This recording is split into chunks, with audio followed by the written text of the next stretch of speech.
যে পরিবেশ এখানে মনে করেন যে মানে সুস্থ রোগী অসুস্থ হয়ে যাবে, চিকিৎসা যাই হোক কিন্তু পরিবেশটা একেবারেই না।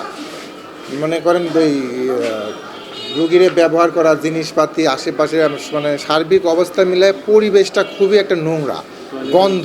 টয়লেটের অবস্থা তো আপনি দেখলে বুঝবেন, ময়লা গন্ধ, ঠিক মতো মনে হয় পরিষ্কার করে না কেউ। বেসিং আছে আপনার, বেসিং টেসিংগুলা এগুলো একেবারেই নোংরা। হ্যাঁ, আপনার একটু এইগুলা একটু পরিষ্কার থাকলে আমাদের জন্য ভালো হতো। বাচ্চা একটু নিরাপত্তা থাকতে পারতো আর কি।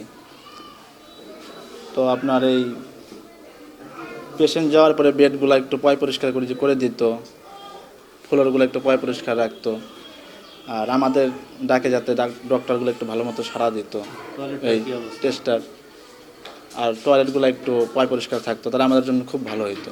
একদিক থেকে আমাদের অত্যন্ত গর্বের একটি জায়গা, সেটা হলো যে ঈশ্বরদী উপজেলা স্বাস্থ্য কমপ্লেক্স 5বার জাতীয় পুরস্কার পেয়েছে। আবার খুব কষ্ট লাগে যে সেই যে তার যে পুরস্কার প্রাপ্তিটা সেটাকে তো ধরে রাখতে পারেনি ম্যানেজমেন্ট।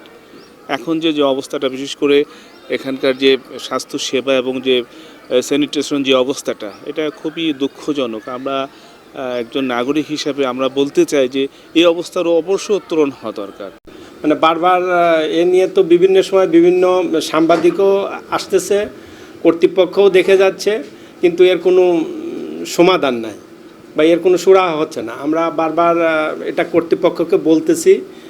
আর ঝুঁকিপূর্ণ যে এটা এখান থেকে যে হয়তো আমরা অন্য কোনো রুমে কাজ করব সেরকম মনে হয় অ্যাকোমোডেশনও মানে এই প্রতিষ্ঠানের নাই। আমাদের আসলে লোকবল সংকট বরাবরের মতোই আছে, কারণ আমাদের 5টা পদ থাকলেও এখানে কাজ করে 3জন, সরকারিভাবে 3জন ক্লিনার আছে।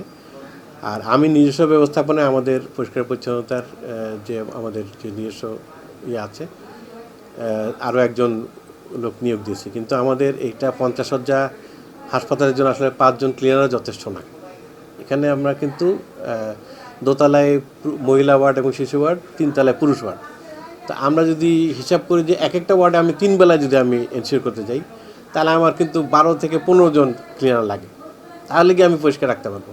পাশাপাশি আমার এখানে ইমার্জেন্সিতে প্রচুর রুগী আসে, ইমার্জেন্সি 3 বেলা পরিষ্কার রাখতে হয়, বহির্বিভাগ পরিষ্কার রাখতে হয়, ইনডোরে দোতলা 3 তলা 3 শিফটে পরিষ্কার রাখতে হয়। এটা আসলে খুব কঠিন একটা কাজ।